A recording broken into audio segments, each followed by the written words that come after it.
ಅವ್ರ ಭಯ ಜಾಸ್ತಿ.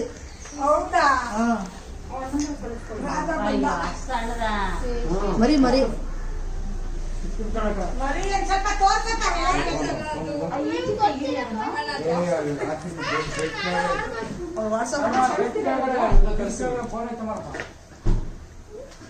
ಯಾರು ಓನರು?